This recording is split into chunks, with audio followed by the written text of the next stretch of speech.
Olá! Seja muito bem-vindo, muito bem-vinda ao canal do Trabalhador na Alemanha. Meu nome é Clarissa, eu sou mentora de carreira aqui em Colônia e eu crio conteúdo principalmente a respeito de mercado de trabalho para ajudar outros brasileiros com a sua recolocação profissional aqui na Alemanha. No vídeo de hoje eu vou explicar o que é o Betriebsrat, ou seja, o Conselho dos Trabalhadores, e de que maneira esse grupo pode te ajudar na sua jornada profissional aqui na Alemanha.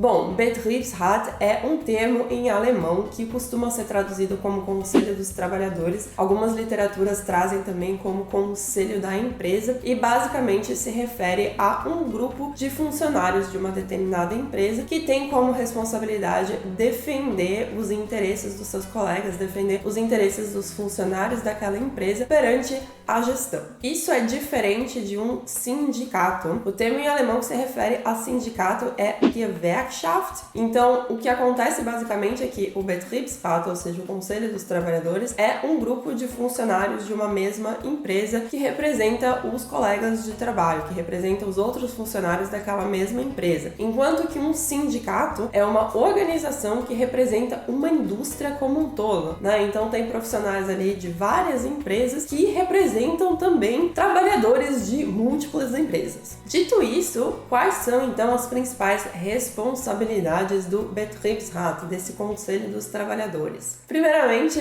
proteger empregos. Então, caso a empresa decida demitir algum funcionário, o Conselho dos Trabalhadores precisa ser notificado e vai fazer a investigação, ele vai fazer a revisão do processo demissional daquele funcionário para ter certeza que tudo foi feito nos conformes. E caso tenha alguma irregularidade ali, o Conselho dos Trabalhadores tem a obrigação de defender os direitos daquele funcionário. O Conselho dos Trabalhadores também precisa garantir o bem-estar e a segurança dos trabalhadores, então isso está sendo bastante importante durante a pandemia, né? O Betriebsrat das empresas trabalha ali em conjunto com a equipe de RH para desenvolver políticas que garantam a segurança ali dos funcionários, por exemplo, nesse caso ali de pandemia, né? Então, para garantir que medidas de higiene, de controle, de notificação, caso alguém teste positivo ali dentro da empresa, como que vai ser feita a notificação dos outros trabalhadores, de forma também a prezar pela privacidade, né, da pessoa que está doente. Tudo isso são atribuições do Betriebsrat também. Outra responsabilidade do conselho que eu particularmente acho muito importante é garantir o tratamento justo e igualitário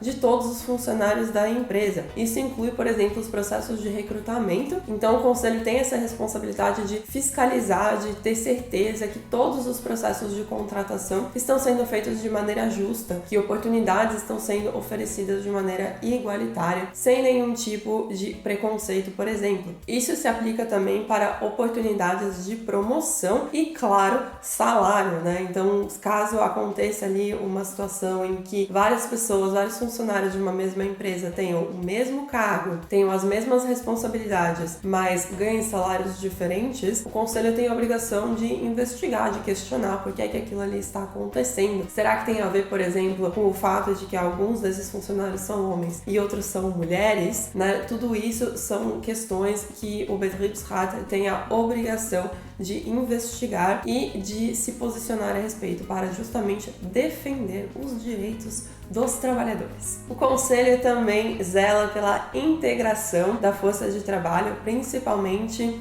grupos vulneráveis, por exemplo, trabalhadores que tenham algum tipo de deficiência e também os imigrantes. Afinal de contas, quando um estrangeiro começa a trabalhar na Alemanha, nem sempre esse profissional está devidamente informado a respeito de todos os seus direitos, né? Então, caso você trabalhe em uma empresa que tem um conselho dos trabalhadores e você está com qualquer dúvida se aconteceu alguma situação que parece um pouco esquisita, que você tem uma impressão que os seus direitos estão sendo violados ou que você está sendo colocado em uma situação desconfortável dentro da empresa, consulte o Conselho dos Trabalhadores. Esse grupo é um forte aliado para esse tipo de caso. Além disso, o Conselho dos Trabalhadores também promove medidas de proteção ambiental e de segurança segurança do trabalho. Como você pode perceber, este grupo tem muitas responsabilidades, não é mesmo? Então, o que costuma acontecer é que o Conselho dos Trabalhadores se divide em grupos menores, geralmente de uma pessoa ou duas pessoas, e esses grupos são chamados de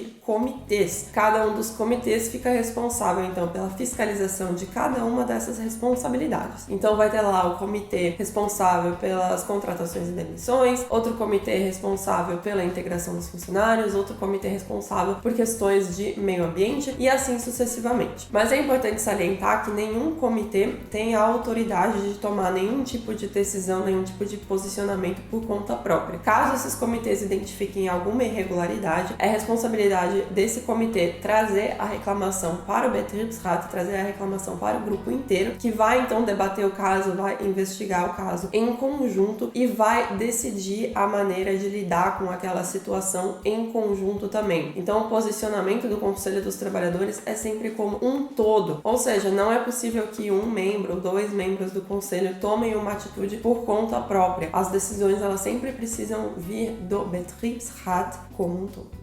Bom, trabalhar em uma empresa que tenha um Conselho dos Trabalhadores parece uma coisa sensacional, não é mesmo? Então, por que será que não são todas as empresas que podem contar com um Betriebsrat? A resposta dessa pergunta é muito simples, porque a formação de um Betriebsrat é responsabilidade da força de trabalho. Por mais que ter um conselho desse tipo seja um direito previsto pela lei trabalhista, as empresas aqui na Alemanha não têm a obrigação de incentivar que os funcionários formem esse tipo de conselho, nem de instruir como que isso funciona. Mas se uma empresa privada tem pelo menos 5 funcionários que tenham contratos de trabalho permanentes, já é possível criar um Conselho dos Trabalhadores dentro dessa instituição. Claro que, como estamos na Alemanha, existe um processo específico que determina como que o Conselho dos Trabalhadores pode ser criado, né? E também quais que são os pré-requisitos. Por exemplo, quantos funcionários precisam estar aptos a votar e quantos funcionários precisam também ser elegíveis, ou seja, quantos funcionários podem de fato fazer parte desse conselho. Além disso, dependendo do porte da empresa, o conselho também precisa ter um tamanho específico. Então, quanto menor a empresa, menor o conselho, e quanto maior a empresa, maior vai ser a quantidade de membros aí mínima que precisa ter o Betriebsrat. Eu vou deixar um link aqui na descrição do vídeo para um artigo que explica esses pré-requisitos e o procedimento com um pouco mais de detalhes. E antes de encerrar o vídeo, eu gostaria de fazer algumas considerações finais a respeito dos membros deste conselho. Primeiramente, eles são eleitos para um mandato de 4 anos, então após esse período acontecem novas eleições e um novo Betriebsrat pode ser eleito. Durante o mandato, os membros do conselho obviamente têm acesso a informações sigilosas, tanto relacionadas à operação da empresa, quanto informações sensíveis também a respeito dos funcionários. Então é um cargo que exige muita confiança. E por conta disso, é claro que os membros do conselho não têm autonomia para divulgar nenhuma das informações que obtiveram por conta do seu cargo dentro do conselho. E isso se aplica tanto durante o mandato quanto depois. Então não é porque você não faz mais parte do Conselho dos Trabalhadores que você pode ir falando aí para os seus colegas de trabalho a respeito de alguns assuntos, a respeito de informações que você adquiriu durante esse seu mandato. Por conta disso, os membros do Betriebsrat também possuem algumas proteções adicionais, principalmente contra demissões. Afinal de contas, esse grupo está constantemente questionando a administração da empresa. Então é necessário que eles sejam protegidos, afinal de contas, a empresa não pode simplesmente decidir demitir então os membros do conselho porque eles estão ali incomodando a gestão daquela instituição, não é mesmo? Então, se na Alemanha já é difícil demitir uma pessoa, um funcionário, um trabalhador que tenha um contrato de trabalho permanente, se esse profissional ainda por cima faz parte do Conselho dos Trabalhadores, é praticamente impossível demitir esse funcionário. Ao mesmo tempo, vale salientar que toda e qualquer atividade desempenhada pelos membros do Conselho dos Trabalhadores precisa ser realizada durante o horário de expediente e sem direito a nenhum tipo de remuneração adicional. Ou seja, os membros eles têm uma carga de trabalho adicional por conta das suas responsabilidades, mas não necessariamente ganham nenhum adicional no do salário por conta disso. O meu objetivo com o vídeo de hoje era explicar o que é o Betriebsrat, o que é o Conselho dos Trabalhadores e de que maneira esse grupo pode te ajudar no seu desenvolvimento profissional aqui na Alemanha. Se esse conteúdo foi útil, já deixa um like e se inscreve aqui no canal, porque toda quinta-feira tem vídeo novo por aqui. Um beijo e a gente se vê no próximo.